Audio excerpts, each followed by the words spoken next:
seeing it, but Okay. but anyway, I'd like to welcome all of you to our third installment of our writing workshop, and a big welcome to DJ who just came through, Brooks, who we saw about a couple of weeks ago, Raluca, Josh, and all of his Dylan scholarship and knowledge, as well as Christina, my good friend from the Bay Area. So I want to, give you that give you that warm welcome. And can you guys see this PowerPoint that I have up? Yes. Yep. Okay. All righty. So why don't we go ahead and we'll go ahead and get started. I have to hit slideshow, and we'll do that from the very beginning. Okay, here we go. Home is where Hendo is. Home is a lot of places, but Hendo happens to be where we are right now, at least where I am. I'm originally from San Francisco, and I've lived in Hendersonville, also known as Hendo, for a little bit over a year. Our workshop is about finding place and home in writing and storytelling. The heart at the bottom is a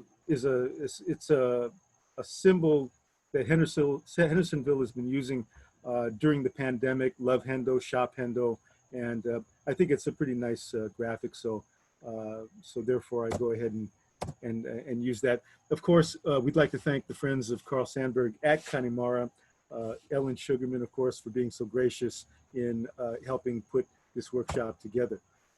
Place and home in writing. Now, I think Ellen had said, if you want to follow me, hit the 3 dots and follow my face. I have more than 3 dots on my face. I've had acne, but hey, that's no problem. That's a better picture on the left-hand side. That's me, and that's Carl Sandburg to the right. Place and home in writing. On the right-hand side is a picture of the Chicago skyline. The picture on the left is a picture of the San Francisco skyline. Many writers have written about place and have been associated with different places. So, for me, a lot of my writing has to do with San Francisco, the San Francisco Bay Area, where I was born. Of course, Carl Sandburg was born in Galesburg, Illinois. Much of his work had to do or was focused on the Midwest. He really carved out a Midwest identity in his work and in literature, as well as Chicago. His breakout book was the Chicago Poems, which resonate to this very day. He spoke and wrote about the working class, and many of the issues that he wrote about, having come from an immigrant background, his parents were from Sweden. A lot of those issues resonate to the very day. Now we have San Francisco, my hometown. What do you notice that's a little bit different? What's striking about this picture? Anybody? It's red. Yes. My friends have been posting pictures on social media. This is what San Francisco has been looking like for the last couple of weeks in the fires, right? So it's, I've never really seen it like that, to that extent. The air quality right now is very, very bad. And people are, it's having a huge impact on people's lives. So again, the San Francisco skyline. Now, Carl Sandburg wrote about Chicago. He wrote about the Midwest. He wrote about the working class. And Chicago Poems were a book of poems that really resonated with working people and the struggles of working people and what working people were going through in the industrialism of the big city. And I would like to call on a volunteer to read this poem. It's a poem by Carl Sandburg, and it's called Choices. And I'd rather have somebody just volunteer instead of just calling. So can somebody volunteer to read that? Sure. They offer you many things, I a few. Moonlight on the play of fountains at night, with water sparkling a drowsy monotone, bare-shouldered, smiling women and talk, and a crossplay of loves and adulteries, and a fear of death and a remembering of regrets. All this they offer you. I come with salt and bread, a terrible job of work and tireless war. Come and have now hunger, danger, and hate. Okay, thank you so much. And who read that? I can't tell Raluca. on.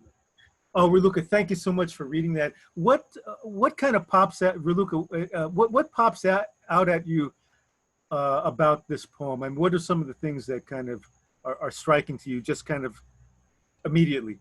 I like the lists, the different lists that are found in the poem, and the way, like, salt and bread, a terrible job of work. Like, he's coming with like the most concrete and also these big ideas of the war around. And yeah, I love how he's sharing what the city offers and then what he brings to it too. So the interplay of the person in the city. So there's a juxtaposition. You have the offering of different things, right? So you have this poetic thing that he's talking about. He says, they offer you many things, I a few. So it seems like and you can tell me if you agree or not, it's almost like he's assuming the voice of the city. It's his voice, but he's also assuming the voice of the city itself, right?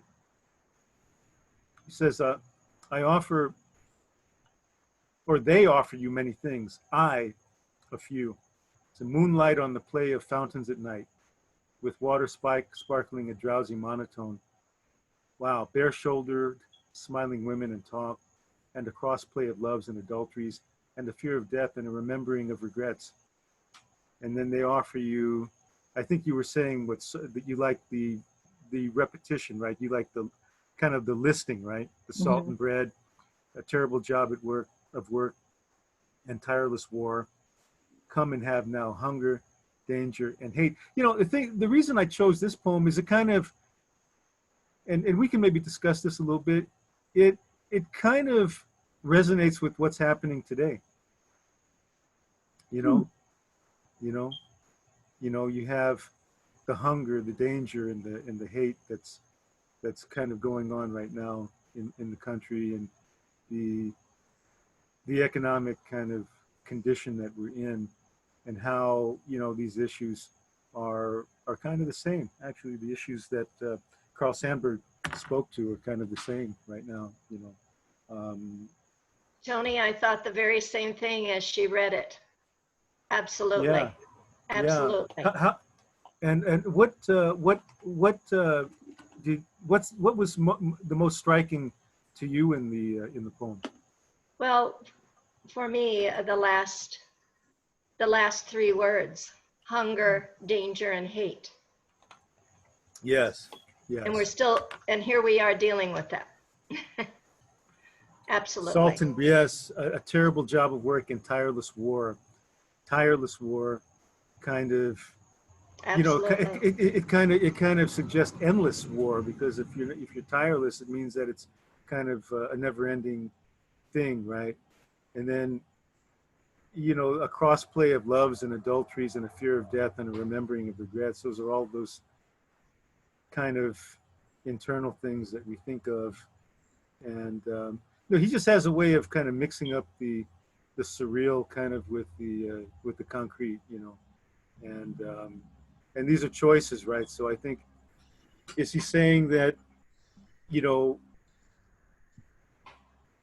with the choice, we have a choice?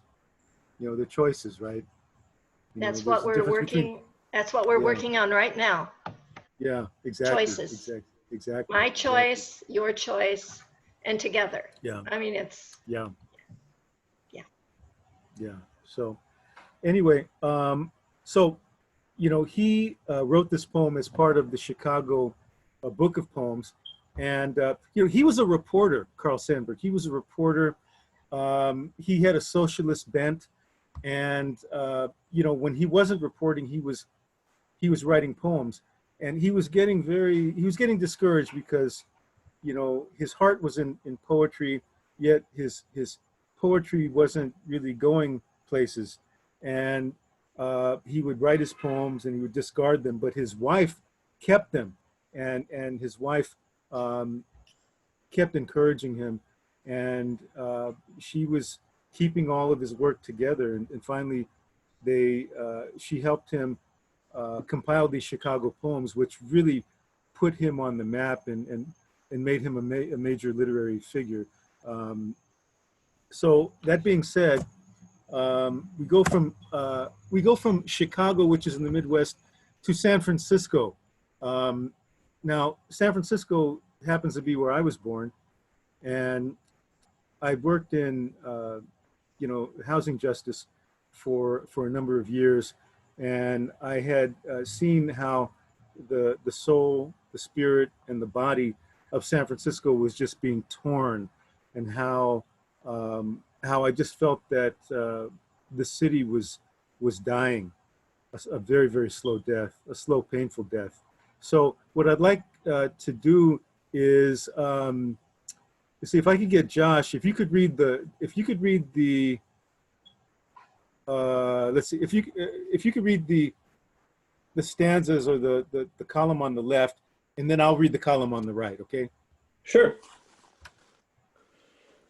Suck the marrow from our bones, gut the innards of our homes, condemn the history on our walls, Frisco body, Frisco soul, bullet from a cop's gun, piercing the black body, Frisco body, Frisco soul, scarlet ripples shiver over the skin of the bay, Frisco body, Frisco soul, our block, our home, our playground, our corner store, the place where I took my first step. The real estate developer's wet dream, Frisco body, Frisco soul. The word Frisco removed from our flesh and bones by high pressure hoses, leaving behind the smell of death. Frisco body, Frisco soul.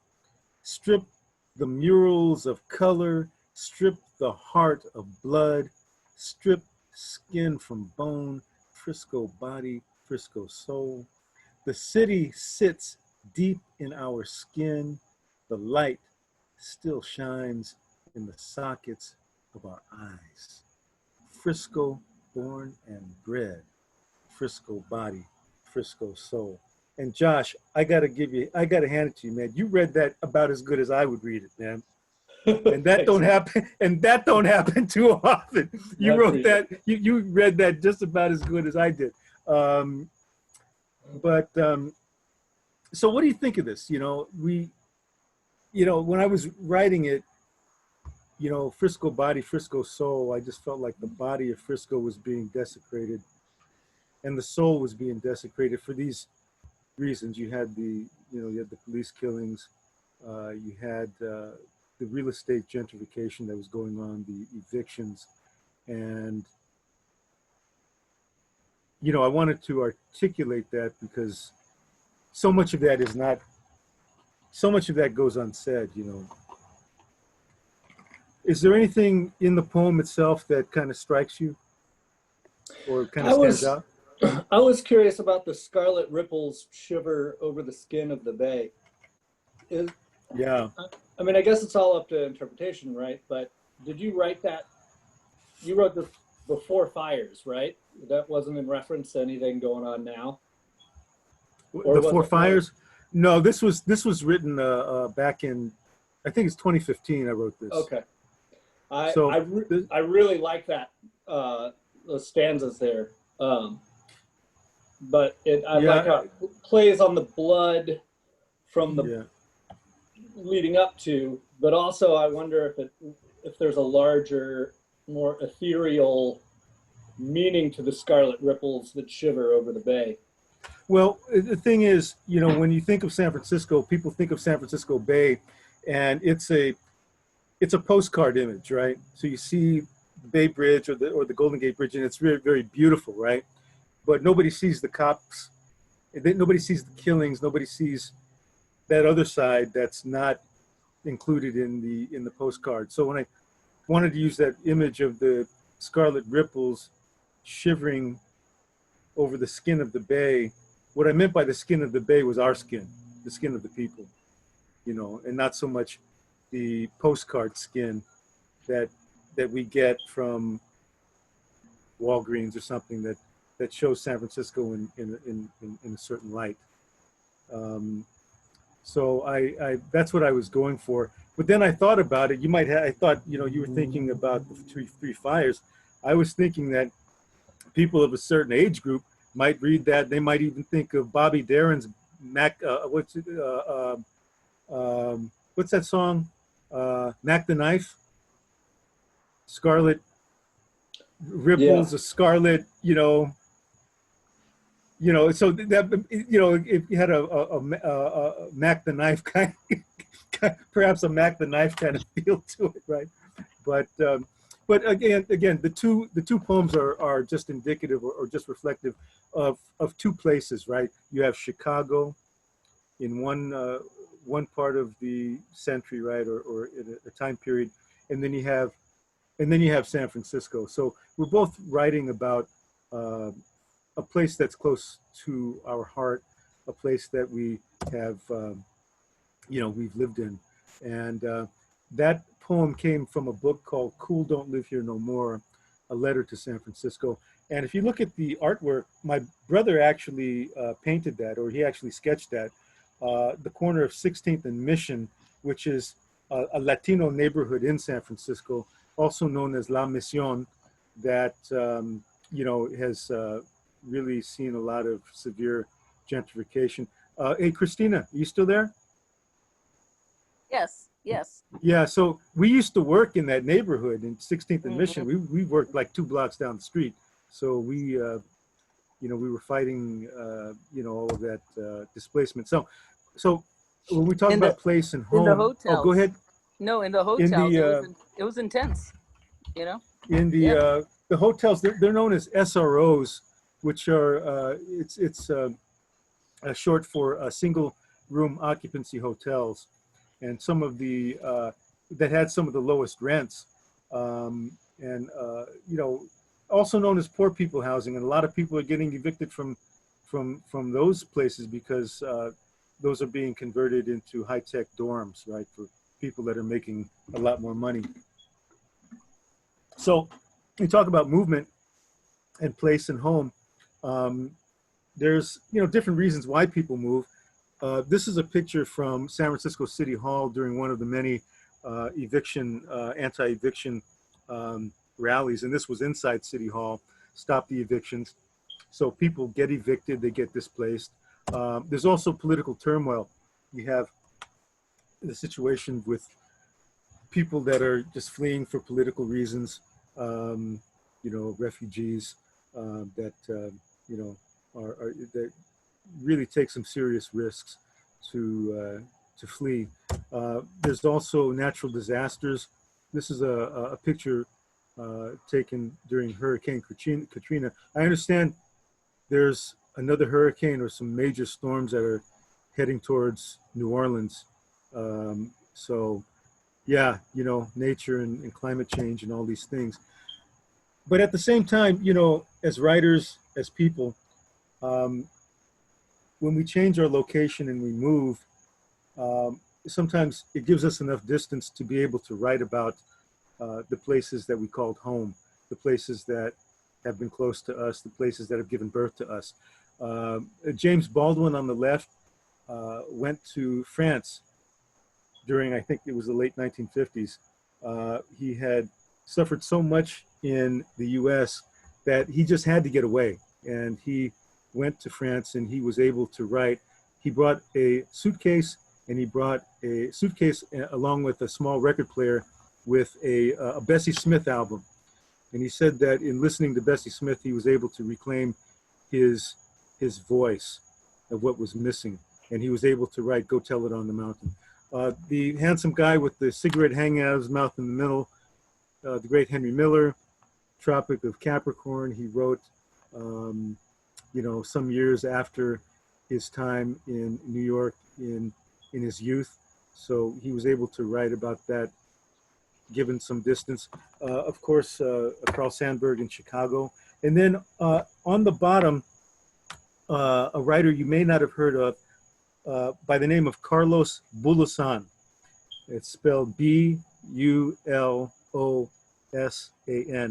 He was a Filipino immigrant who wrote a very seminal novel called America is in the Heart. He wrote that during the 1930s.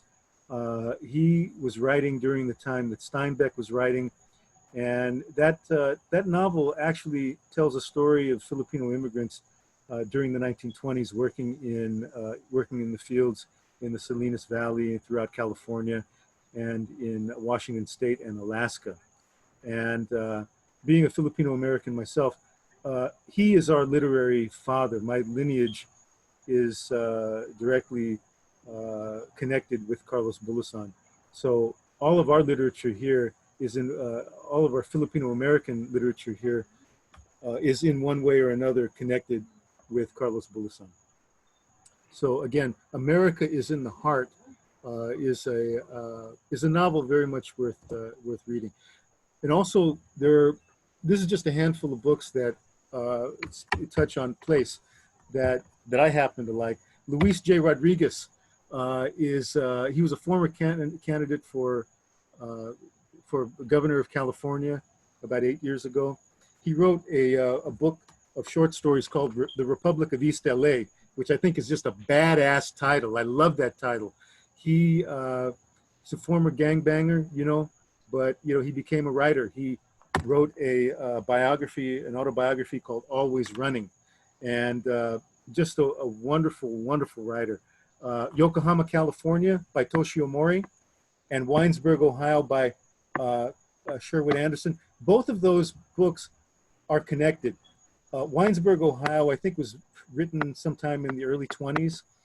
It was a fictional place in the Midwest, and what Anderson was trying to write about was just a slice of American life from a small town in the U.S. Toshio Mori read Winesburg, Ohio, and he in turn wrote a book called Yokohama, California, which was a slice of Japanese American life in a small town in California. And it's a beautiful, beautiful book. He has a short story in there called The Woman Who Makes Swell Donuts. And it's probably the best short story I've ever read. It's beautiful. Yokohama, California. Piri Thomas, Down These Mean Streets, was written in the late 50s. He grew up in Spanish Harlem. This was a very, very important book. He was a Boricua. He was also a Boricua, also known as a New Yorican, a Puerto Rican from New York. So that book speaks on his experience of just living in Spanish Harlem in New York. And it's a very, very wonderful book. He was a poet and just an incredible, incredible person. So we ask, people ask us, where are you from, right? I've been asked that. And some people, will say in Spanish, ¿de dónde eres? Right? Where are you from? And then I tell you what, can one of you try to pronounce the one on the bottom? Just give it a shot. Can you say it again? That is very close. So what you got to do with the on the bottom, this S-A-A-N, you pronounce the A twice, and you pronounce it as ah. So can you do that? Hey, you're pretty damn close. That's almost, yeah. So saan means where, ka means you, nagmula, where are you from, nagmula. So in Filipino, the A's and the E's and the I's, they all sound the same in any word that you say. And the thing is, the vowels are always fast and they're tight. So like saan, ka, nagmula. So it's tight. Because sometimes, like in English, a U could sound like oo, and then it could sound like you. or an E can sound like eh, or it can sound like E, right? But in Filipino, it's the same for every word. So you don't have to worry about that stuff, right? It's always the same. So, de donde eres in Spanish, where are you from? Saan ka nagmula? It means, where are you from in Filipino, right? And the only reason I know that is because my grandmother used to say that all the time, right? So, okay. All right. So in writing, and we're going to get to a writing exercise really, really soon, like in the next minute or two. But anyway, I know that most of you probably heard about this, right? Showing versus telling. Why is this important in writing or storytelling, to show rather than tell? So people can relate by getting a better visual. Okay. And was that a DJ? Was that you? Yes. Oh, okay, okay. So that's right. So it's almost like if somebody says, if somebody wrote, if you sat down and wrote, John walked through the door and he was angry, or John was angry. That's telling, but it's more effective to show. John walked through the door. Actually, John walked through the door, picked up a glass, threw it against the wall, and cursed very loudly. Something like that is more telling, more showing than telling. So it's more effective way to tell a story or to write. So we have, I just put two examples of this. Henry Miller in, I think it was Tropic of Capricorn, as an example, he said the skyscrapers were like tombs in the sky. Instead of saying they were big, he said they were like tombs in the sky. So it conjures up this image, right? And then when you use the word like, that's known as a simile, right? Simile, there's metaphors and similes, right? So if you use the word as or like, that's he's using a simile right there. So skyscrapers, he's comparing two unlike things with the word like. And those two things that he's comparing are skyscrapers and tombs. And then you have Carl Sandburg, who says, hey, I was born on the prairie and the milk of its wheat, the red of its clover, the eyes of its women gave me a song and a slogan. So, he's using a lot of imagery, right? He's not just saying I was born I was born in a hospital, right?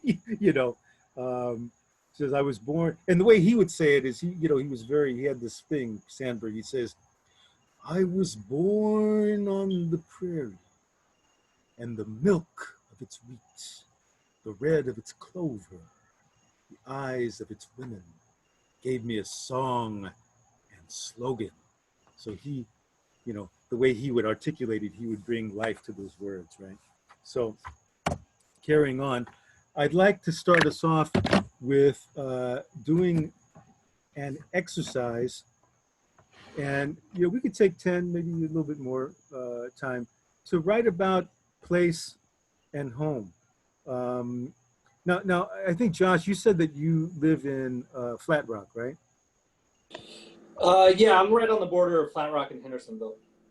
Okay. Do we have any other people that live in Hendersonville or live in the immediate area? I live in Saluda. Oh, Saluda. Okay. And Mom, I know where my mom lives, up in Bat Cave. Okay. I live in Tuxedo. Pardon me? I live in Tuxedo, far south. Tuxedo. Yep. And that's is that in North Carolina, or is it? Oh, yes. Oh, yes. It's right Tuxedo. before the border. Okay. Okay. So In Asheville, we have. and I work in Hendersonville. So Raluca, you live in Asheville, and I work in Hendersonville. And you work in Hendersonville. Okay. Okay. So these are some writing prompts. But if you feel that there's another writing prompt inside you that you would rather prompt, feel free. But these are the ones I came up with. Write about your favorite street in the area that you grew up in. Write about a smell that reminds you of home. And you might even start with this one, My Heart Lives In. What did you bring back home, or what did you bring from back home that you have given to Hendersonville? Because when I moved to Hendersonville from San Francisco, I didn't want to come here and just take. I wanted to give something. So I think that that's something that you can explore. And then, you know, using some of the five senses, what does home smell like? What does it feel like? What does it look like? What does it sound like? And what does it taste like? You can use all of those, or if you just want to use one, you know, feel free. So why don't we go ahead and do that? It's about 4:46 right now. And then we'll come back. Why don't we come back at 5, and then we'll share. You can read them out loud, and then, you know, you share them, and we can all discuss and give feedback. Okay. Okay. All right. So why don't we go ahead and do that? I know that everybody has one of these, and everybody probably has one of these, right? So why don't we go ahead and start, and we'll come back at 5 o'clock then, okay? Which is about maybe 15 minutes or a little less. So why don't we go ahead and just share our piece. I know when we get into it, it's kind of hard to kind of break the flow, especially when the flow is coming, right? And my mother's name being Flo, we're just going with the flow. So anyway, who would like to who would like to start off? Okay, DJ. Okay, this it's a poem, and the word post-crossing is in it. Just a brief explanation. Post-crossing is a postcard exchange program that's global. It's really cool. I've been doing it for several months now, and anyway, in case people are wondering what that is, postcrossing.com if you're interested in. So it's post-crossing? Postcrossing.com. Okay. Yeah, I've really enjoyed it. Yeah, it's kind of a very positive thing in times like this. Anyway, the poem is tentatively entitled, and the whole thing was obviously very drafty, but Post-Crossing in Quarantine. I write postcards from my home, receive and return greetings from homes in China, Australia, Germany, the Netherlands, California even, Georgia and Ohio. I tell of the summer blooms in my garden, the dragonfly at the bird bath. I share a fragment of a fresh poem, sometimes add a sketch if there's room. There's always talk about the weather, movies and books. I often share the names of my cats, called after poets. I don't tell of the sameness of days, the absence of embraces, the longing for someone else's cocktail in live bluegrass. These empty pieces, like so many others, are now all of our unspoken truths, a common fabric that weaves among us across the globe. These exchanges are best kept out of the dark. We share pieces of our lives to evoke emotions of happy kinship, the human connection and common things that remind us how small the world can be. But we do acknowledge our collective grief, never so briefly, in closing with simple wishes like, stay safe, be well.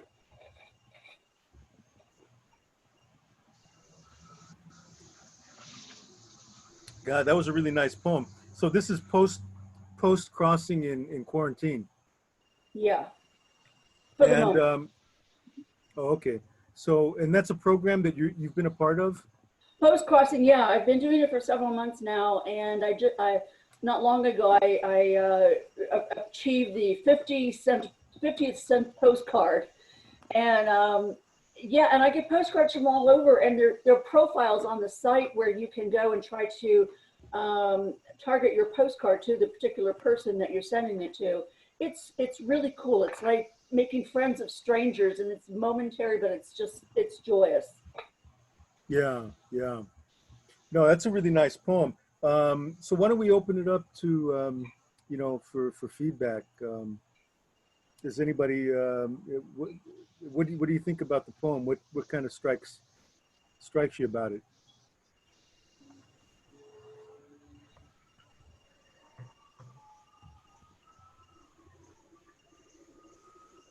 I love the title too. I think the title is great. Okay, it's probably a keeper. And Can then you read would- the last line again? The last line. Yeah. Yeah, but we do acknowledge our collective grief, ever so briefly, in closing with simple wishes like stay safe, be well. Yeah, I like that. Simple wishes. I like the idea of simple wishes. It's Thank you. that definitely struck me. Yeah, there was a gentleness about that. It didn't try to end on a whole big profound thing. It just tries to leave you with something, something gentle and something to think about, you know. And you're talking about, I think you had mentioned, could you read the line again about the unspoken truths? Let's see, where are we? Oh, I need to read the line before it too for it to make sense. Okay. I don't tell of the sameness of days, the absence of embraces, the longing for someone else's cocktail in live bluegrass. These empty pieces, like so many others, are now all of our unspoken truths, a common fabric that weaves among us across the globe. That's nice. I guess we're talking about things that are things that are common among us, that make us that give us that connection, but oftentimes we don't talk about, right? Things that we kind of maybe take for granted a little bit. Well, maybe, but also in post-crossing, I talked when we became sort of went into lockdown. I talked to a friend of mine that turned me on to post-crossing last year, and said, "Oh my gosh, do I acknowledge the COVID? Do we talk about it? Do we just try to keep it light?" And she's like, "Do what you feel. You know, you have a way with words, and you'll do fine. Just speak from your heart. Don't get too serious and not negative, because everyone's trying to cope, I guess." So, but I find that a lot of other people too like to at least briefly and simply acknowledge what we're going through together, all of us across the globe. And Yeah. so just simple things like, sometimes I'll end with, wishing you health and happiness, and people will do the same, but very rarely does anyone ever even mention the pandemic, except in sort of obscure ways. Yeah. Yeah. And in those obscure ways, I guess, when you say stay safe, be well, in the crossing, that's kind of I guess that's a way of crossing, Yeah, we're crossing. Yeah. acknowledging the common angst that we all have, that we're all going to stay well. Yeah. Yeah. No, it's very well written, and it tells a story and has depth, and without doing it in a graceful way, and not beating the word quarantine over everybody's head over and over again, but just doing it in a way that kind of but kind of steps back for a moment and breathes a little bit, and then exhales, right, in a graceful way. Thank you for sharing that. What I'd like to do is I would like to call on Christina, because she was supposed to share a couple of weeks ago, but we ran out of time, and I felt kind of bad about that. So Christina, are you still there? Yeah, but I don't feel like I've got anything. I couldn't. I kept on starting too many different threads, and I ended up with nothing. Oh man. Okay. Yeah. So I will All send right. you. I started something, and then I just couldn't. I was going between farm labor camps and living on the Haight-Ashbury, and I just couldn't I know, get, that's what I was thinking Yeah, that, you know? and then I kept on going back and forth, and I ended up with 2 paragraphs each, and not enough to share today. But I'll try Oh, I to see, finish it yeah. and send it in so you can read it at least, you know. Okay, all right. And I All right. still have the Good. other one from last time that I'll send in as well. So I apologize for Okay. that. Yeah. Oh, no problem, no problem. So what about Raluca? Are you still there? Okay. All right. She may have had to split. So anyway, Josh, I know you're just kind of chomping at the bit. So, floor is yours. No worries. This is called Smudge Pot. My heart lives in an old coffee can filled with a roll of 1-ply toilet paper and kerosene, lit with a torch. Smell drifting on black smoke into a dark night. Smudge pot, we called it. It's on the tip of my nose. I lost it somewhere in the sky. Bare-chested, war paint, laughter, boundless. The Nice. So wait a minute. So that it's called Smudge Pot? Yeah. Because yeah, the sound dropped off a little bit. If you could you read it one more time? Yeah, sure. Okay. Smudge pot. My heart lives in an old coffee can filled with a roll of 1-ply toilet paper and kerosene, lit with a torch. Smell drifting on black smoke into a dark night. Smudge pot, we called it. I lost it somewhere in the sky. Bare-chested, war paint, laughter, boundless. You know, you have some pretty strong images there. You know, with the coffee can and the Yeah. and the kerosene and you know, Mom, what did you say, Mom? It, Oh, no, I was just turning my mute on, off. Oh, That was okay, all. okay, okay. I thought I you had a didn't say comment. anything. Okay, okay. Oh, no. Yeah, I mean, you had the coffee it's an can. obscure. It references back. You mentioned a smell that reminds you of home, and I'm a military brat, and so my family's from East Tennessee. I'd go back to the mountains every summer in the Smokies and work at a summer camp. It was kind of the family business. Yeah. And from when I was about 6 until 18, every summer I was in this, we called it the Indian drama at a camp. And so I'd be dressed as a little Indian boy. And for lighting, they would put a roll of toilet paper in a coffee can and set it on fire. And that was kind of the stage lighting. So I then found that I loved being on stages and have pretty much chased stages ever since. Oh, I see. I see. So that dealt with the smell and then the experience and how that kind of informs your passion, kind of in a way, right? Yeah. Yeah. Because I don't necessarily have I didn't grow up in the same place my whole life. Camp was like the constant. And I spent a lot of, being on stage, then you hear a lot of military brats end up actors and artists for that reason, because they're kind of trying to find or learn to adapt or find a sense of home or place. And for me, in a way, that sense of home became being on a stage.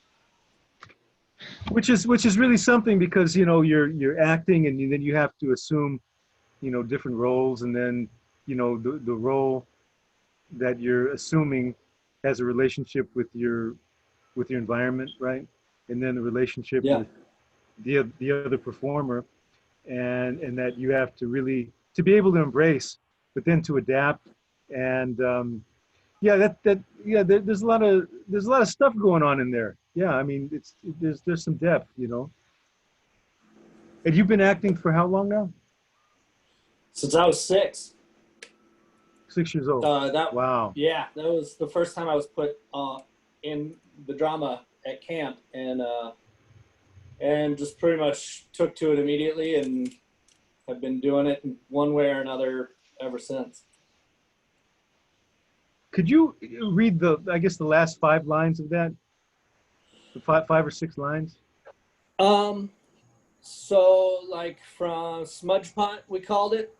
It's on the tip of my nose. I lost it somewhere in the sky. Bare-chested, war paint, laughter, boundless.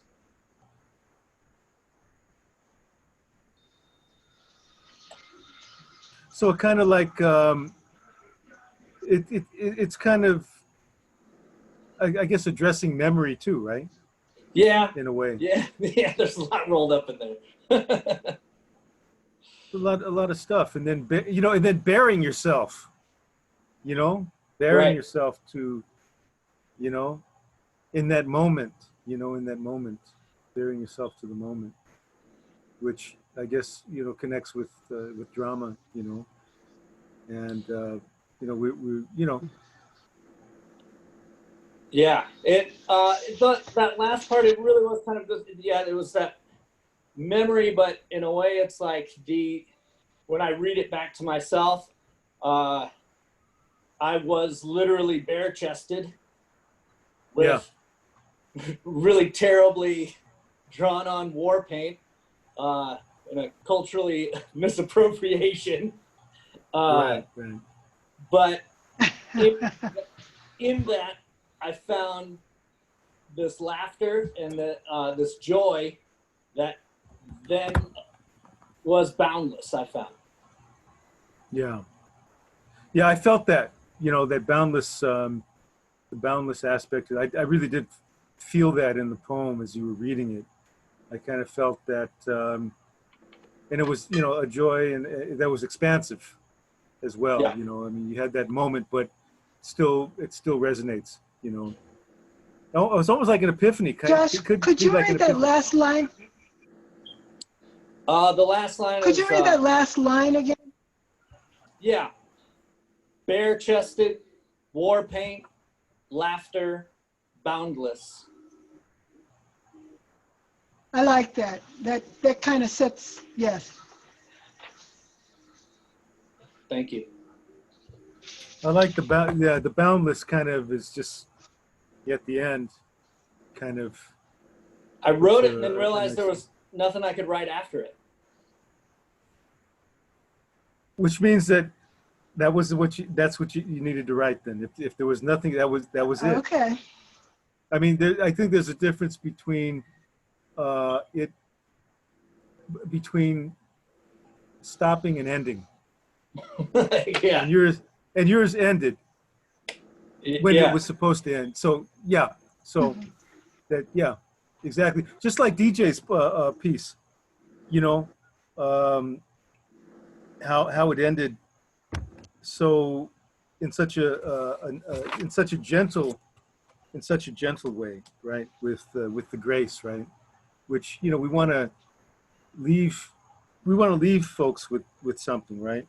Leave folks with something, something beautiful. Stay safe, be well, which is universal and which is beautiful, and it's what we, with our connection to other people, we want that, right? And in the same way with what you were saying as well, it kind of resonates in kind of a similar way, I think.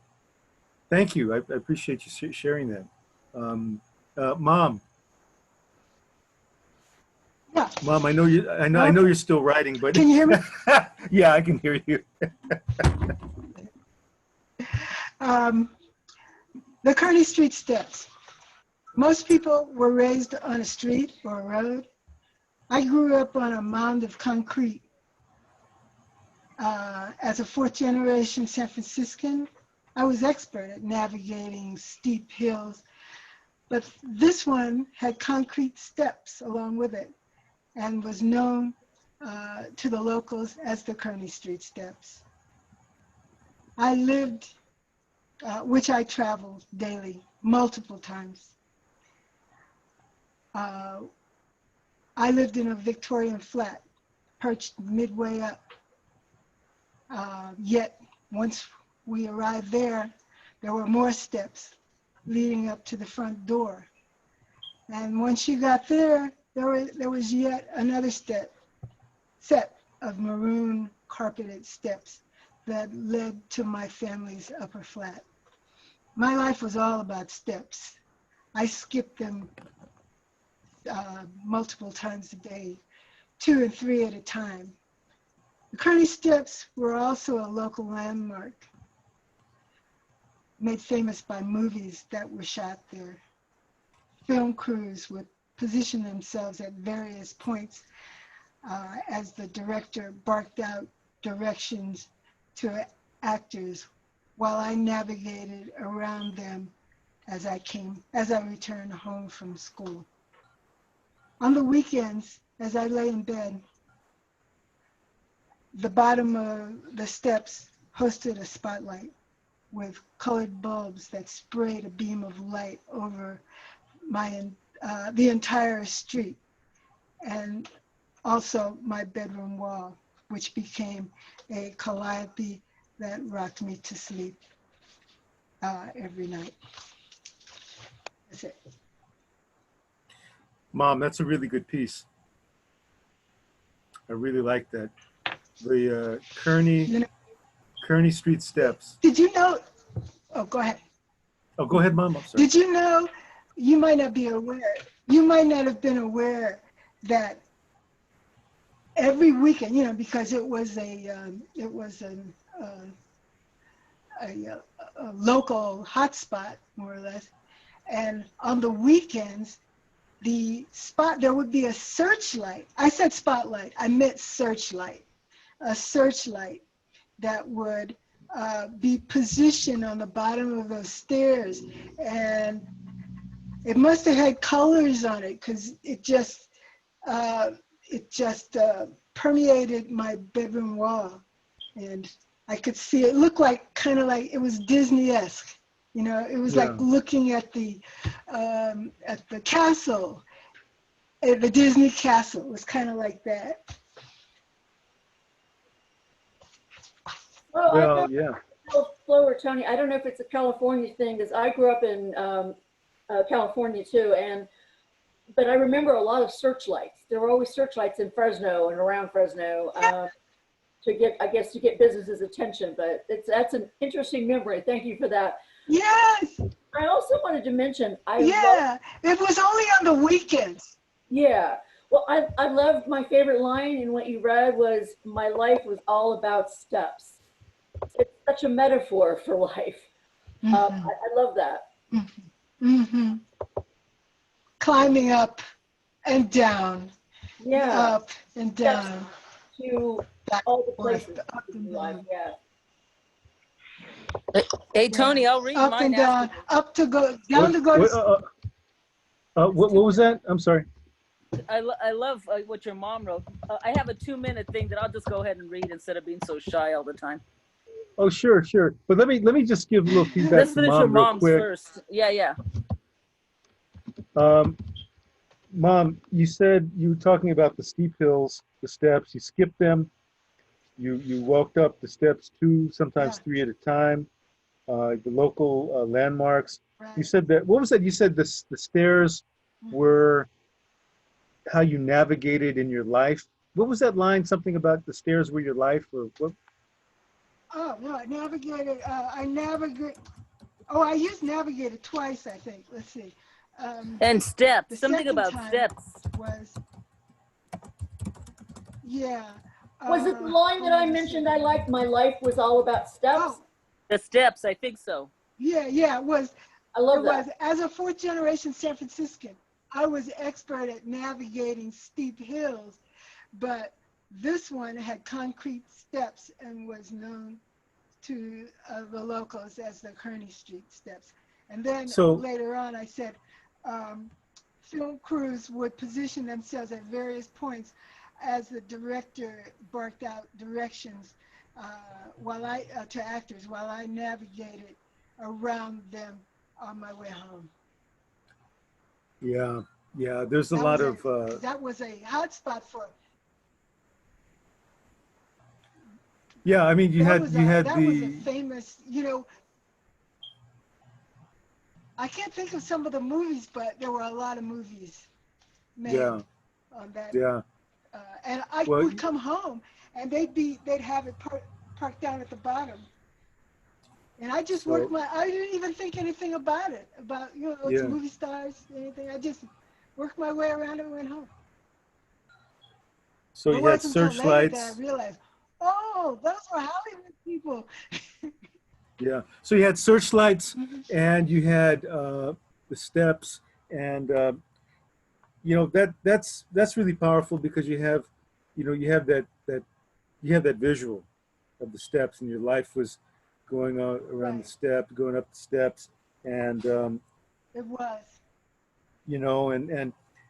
there's My life different was on steps. step. So there's different steps in life. Like you're out there, and then Hmm. grandma and grandpa were from a mixed marriage, right? Grandpa was black, Hmm. mom was white. So you're stepping into that, right? Each life is a step. So Hmm. it's like Hmm. stepping into that Hmm. situation, stepping out of that situation, right? And you have the Yeah. metaphor of Uh-huh.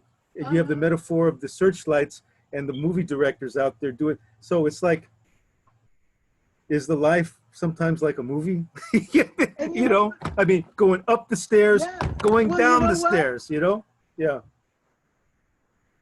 You know what? It is also a metaphor for, and this um, uh, can be expanded upon, I think. I think it's also a metaphor for in the midst of a landmark, a famous landmark like that hill, everyday life goes on in the midst of it.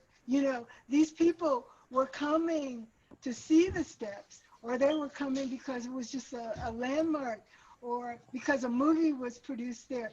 But there were people living on those steps who weren't Hollywood people. They weren't famous. They were just going to work, going to school, and navigating around all of that excitement. They had to um, they had to deal with their everyday life, in the midst of all of that other yeah, stuff that was going on. We were just trying to live our life. We didn't care about the Hollywood people movie. We just cared about making it to school on time and to work on time. That was yeah, it. I didn't care about what movie. I didn't ever ask what movie. It wasn't until I was an adult, that I looked on TV and I said, "Oh my goodness, that's our steps. That's my steps there." But I never paid it. I never bothered to ask what movie was that was produced. It Well, wasn't that's another important good to me. thing. That's another good thing too, Mop. Just You write it important to from the school on time. write it from the point of view of a little girl, who's kind of oblivious to Yeah, all to that's all of true. that, right? And write it from the I was. point of I view, was. and how those steps are so big, and then when you go back there as an adult, they're not Hmm. quite as big, but you know, and what that's like I going up all those. Because I've You seen remember those Kearney when Street stairs. I mean, that's like a mountain up there. it was like a mountain, exactly. And you remember we went up there. I can't go back home without going to those steps. I'm drawn Yeah. to steps too. Oh, I'm and just can you hold drawn on? to Can you steps, hold but on? I'm also drawn I to know. those. Can you hold on one sec? I just need to grab something real quick. One sec. One sec. Okay, all right.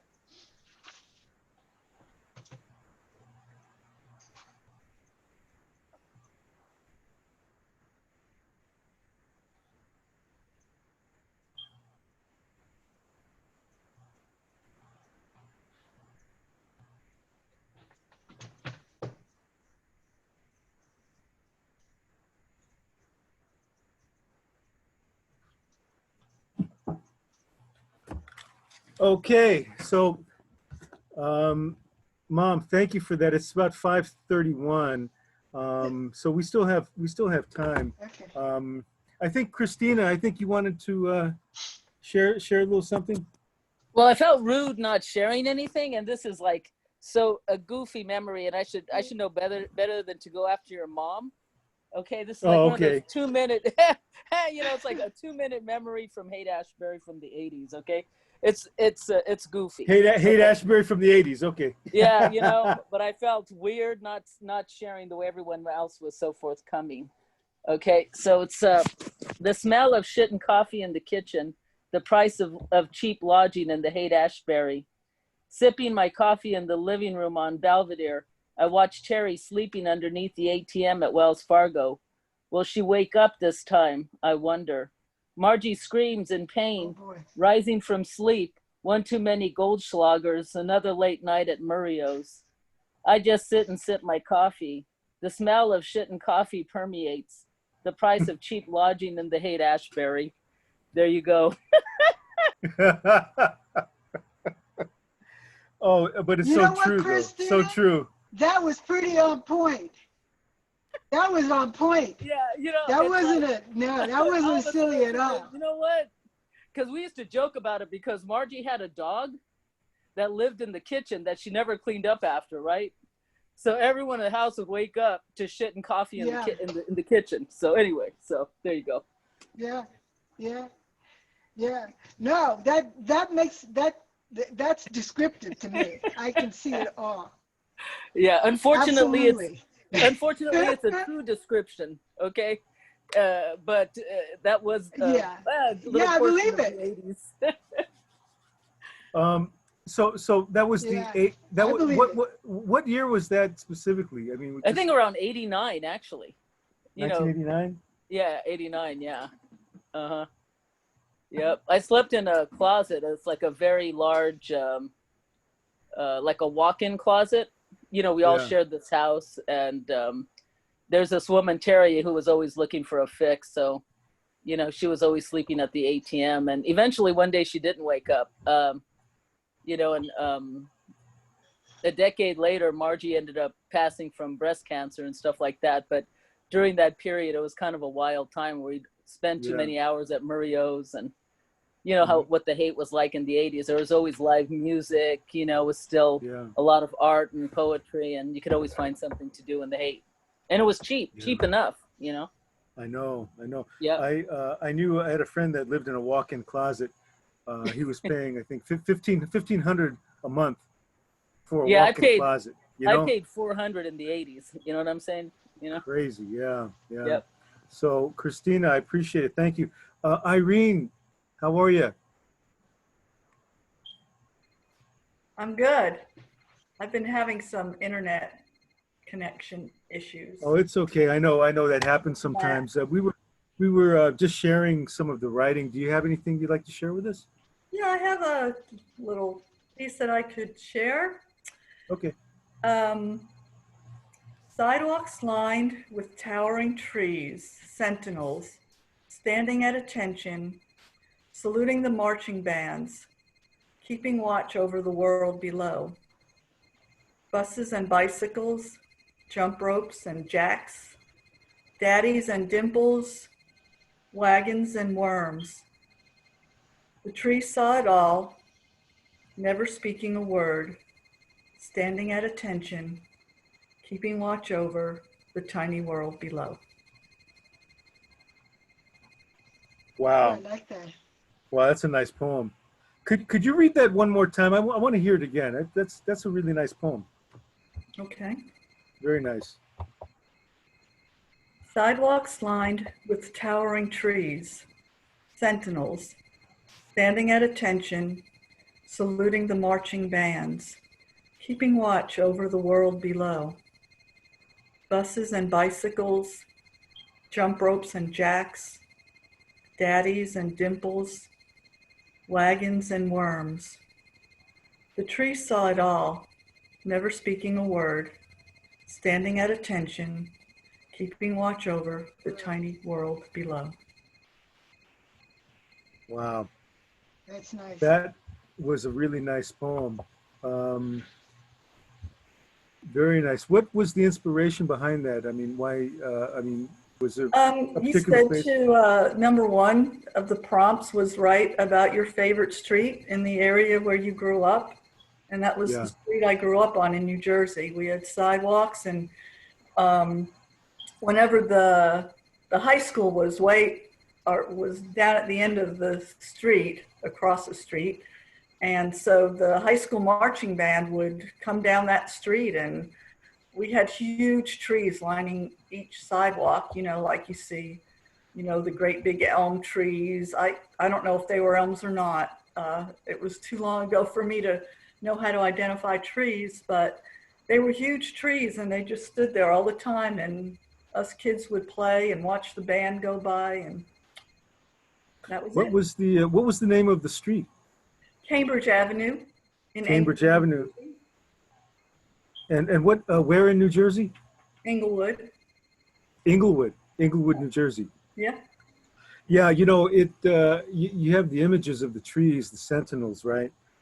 Saluting the marching band. So you draw us into this this atmosphere, but there's a timeless quality here too, because you're kind of assuming the identity of the tree, and the tree has been here longer than all of us, right? The trees, Oh yeah. and what they've represented, and you know, daddies and dimples and wagons and worms. You know, that's just, you know, I like it. It just conjures this.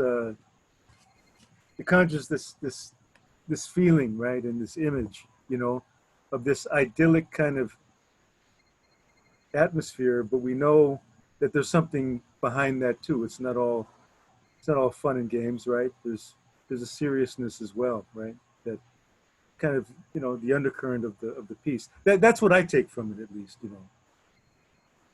Yeah. The wagons and yeah, you know, I mean, that says a lot. Daddies and dimples, wagons and worms, you know. I mean, just those four kind of images that talk about growing up, right? That tells a whole lot. Mm-hmm. So that was, you said Cambridge Avenue. I like it. Yep. Cambridge. So we have Cambridge Avenue. We have the Kearney Street steps. We have, we got Josh that was talking about the campground. But see, Josh has been all over the place because he was military. His parents were in the military, lived in a lot of different places. Christina was talking about Haight Street. And let me see, I think DJ was talking about everywhere, right? I mean, you know, you were kind of talking about a lot of places. Yeah, kinda, and how I talk about my home to these strangers around the globe. Exactly, and it kind of brings, I guess, our common feelings and our common, you know, our common emotions, you know, that you know, it kind of brings us together. It just shows more of our commonalities than differences, right? You know, and some of those commonalities can be as simple as, you know, like what you said, stay safe, be well. You know, that applies, you know, those wishes apply to everybody. So, so anyway, Irene, thank you for sharing that. I appreciate it. And if you allow me, Mom, did you have Son, something? excuse me. Oh, son, is there time for me to read something? Go ahead, Mom. Oh, is there, this I should have, I meant to read during our last workshop, but because it pertains to the COVID-19 that we were discussing in our last workshop, but I didn't because we went over, you know, time-wise. So I thought maybe I'd do it this time. It's called, I think you're familiar with it, Staying Fit and Sane in the Time of COVID-19. Oh, okay, yeah. It's day 60 of our COVID-19 sheltering in place. And my exercise program has taken a hit since the pandemic began. In its place have appeared apocalyptic ruminations on the ultimate outcome of COVID-19 that float through my mind at will.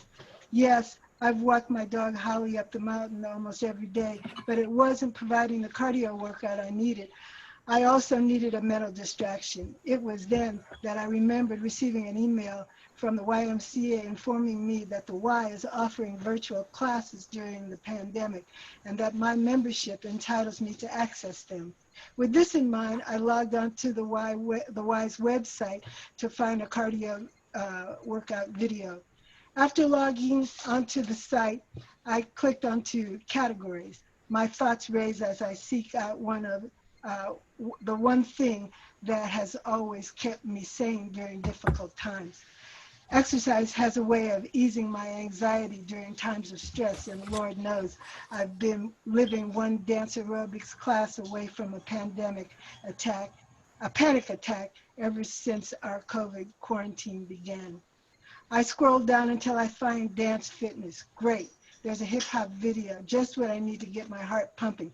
So after putting on my sneakers and setting up my laptop so I can see the video clearly, I click the arrow to begin my hip hop routine with Christy. The moves were new and a bit challenging, and the music was breakneck speed. There were so many crazy knees, rap taps, rock stars, and wipe the sweat movements. Now again from the start, crazy knees, rap tap, rock star, wipe the sweat.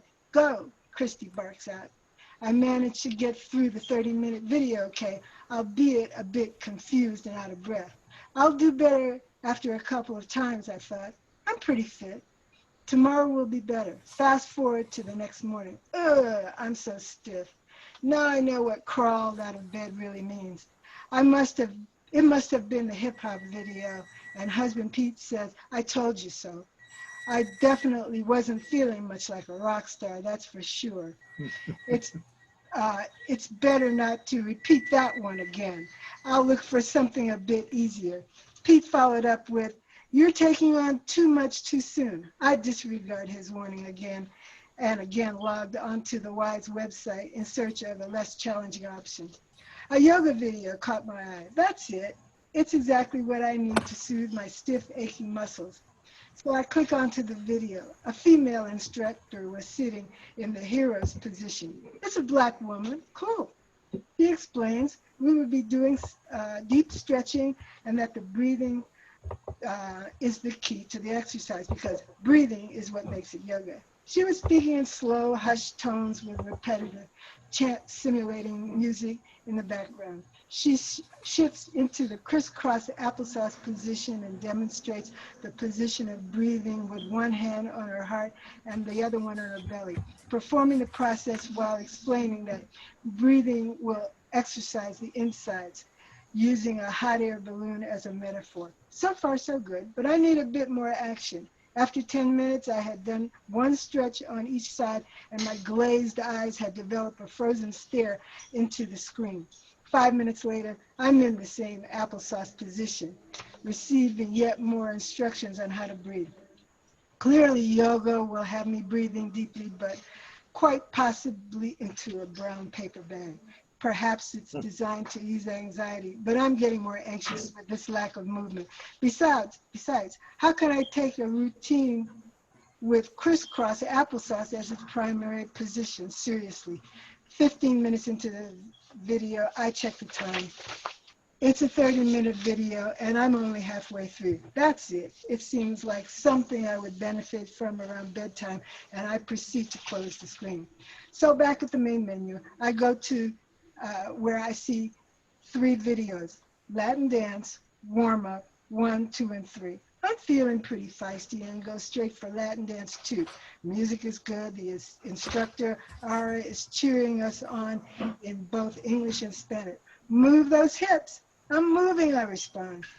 She begins with a mambo and proceeds to a samba and then a rumba. Ara encourages again with, bailar, are we having fun? Yes, we are, I almost yelled back. It's only a 15-minute video and my heart is already pumping as it comes to an end. I rush back to the main menu and click onto Latin Dance 3 before my heart rate drops. It's Ara again. She's taking us on a dancing tour of Spain with flamenco moves. Tap, tap, tap of the feet, a double clap of the hands, and ole. Next, she switches to merengue with arm movements side to side in time with the music. Speak with your hands, Ara prompts. Speak with your hands as her arms glide through the air. My heart's pumping faster and the beat of the music along with Ara's voices cheering me on. Ara is good. By the end of Latin Dance 3, we're buddies. I'm de-stressed and no longer thinking about the impending doom. I'm sweating, my face is flushed, and I'm looking forward to a repeat tomorrow. Now about that yoga video, I just might tune in for a late night session about 9 p.m. That's it. Hey, thanks, Mom. That was, I know you've been working on that piece, and I'm sweating just listening. Yeah. But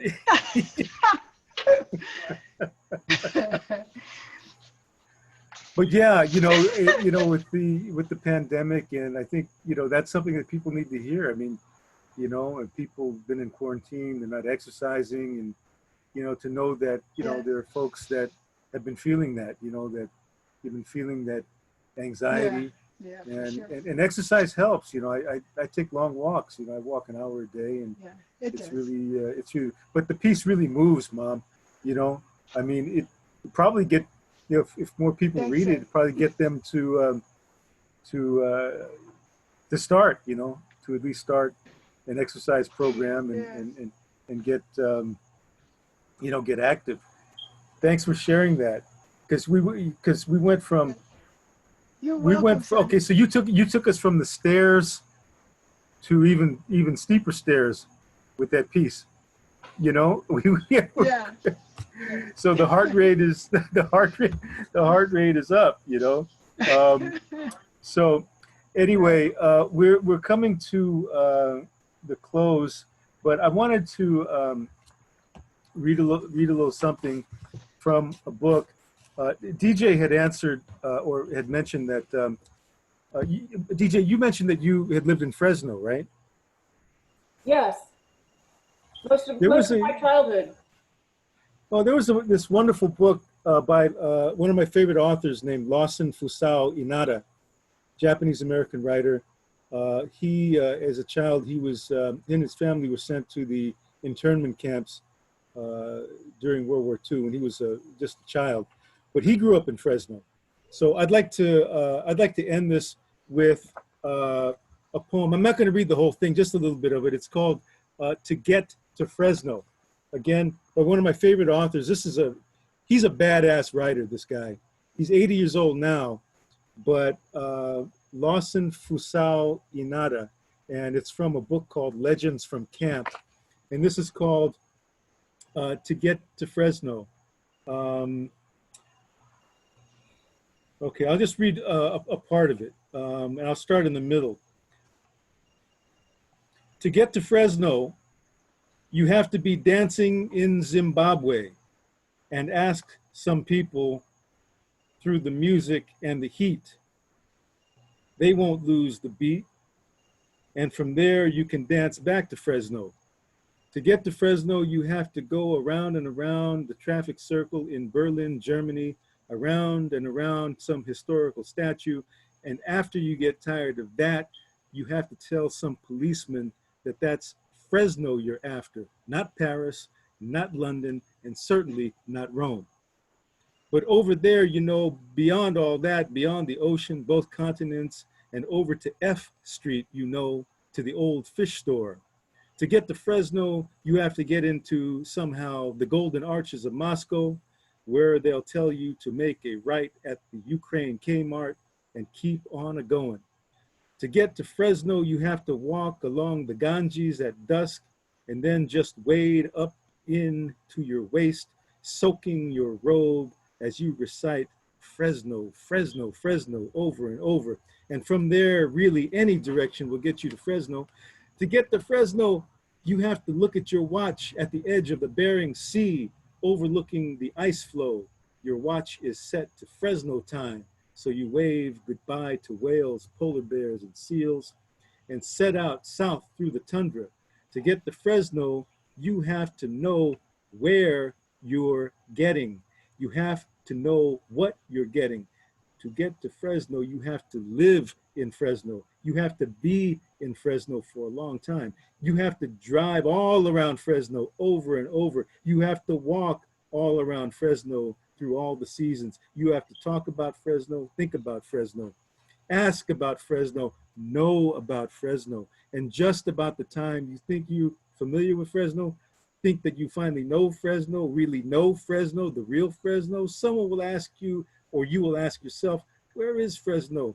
Who is Fresno? What is Fresno?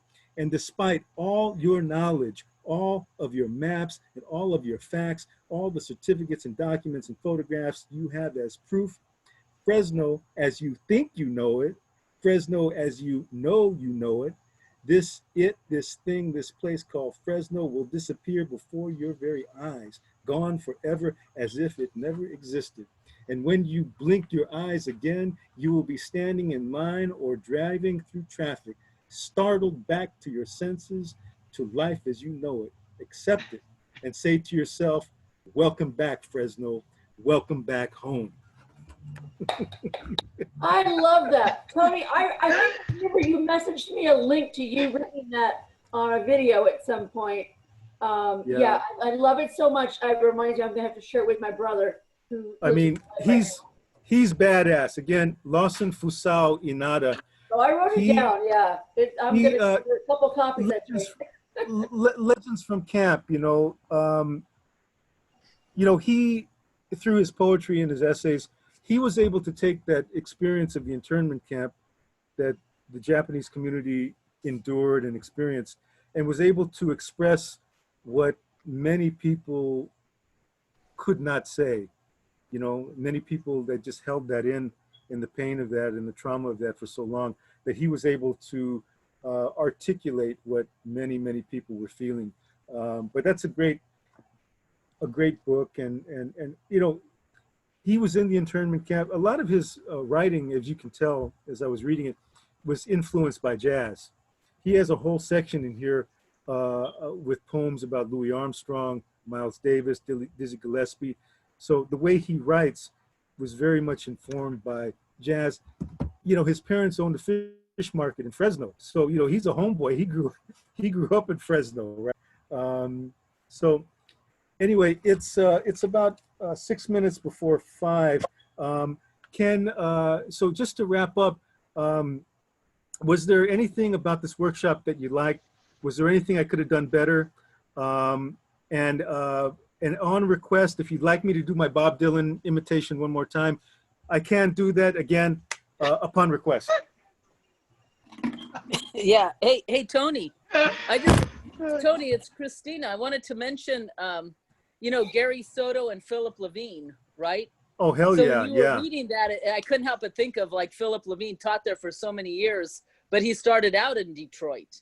And a lot of his poems were about Detroit and the working class there. But thank you for this workshop. It's just beautiful. I love it. And yeah, I'd like to hear Bob one more time. Yeah. I think Gary, I like it. I think Gary Soto may have been from Fresno too, around that area. Yeah, he was originally from Fresno, and he wrote a lot about the field, the farm worker and his experience, growing up there. He ended up in the Bay Area. He's in the Bay Area now. Okay. And yes to Dylan. Yes to Dylan. Well, the stone you when you're walking down the street, and the stone if you don't have enough to eat. When I would not feel so all alone, everybody must get stoned. Well, the stone you when you're talking about Sandburg, and the stone you when you're talking about Hendersonville. Well, I would not be shopping at Ingles. Everybody must get stoned. How's that? Great. Bravo. Good job. And we recorded the whole thing, Tony. One last thing. One last thing before we go. The answer, my friend, is blowing in the wind. The answer is blowing in the wind. Okay, well, thank you, Tony. All right. Well, we appreciate everybody that participated today. Thank you so much, Tony, for leading another really powerful workshop. It's been a lot Thank of you. fun. Thank seeing you. How Yes, thank you, Tony. all of you responded to this. So thank you for participating. Thanks for joining us. And continue writing, continue using your experiences to further how we see our world and how we express ourselves. And thank you, everyone, for participating. And as the folks in Hawaii do when they say either hello or goodbye, the hang loose sign, the hang loose. All right. Thank you All all right. too. Thank you. All right. Thank now. you. Okay.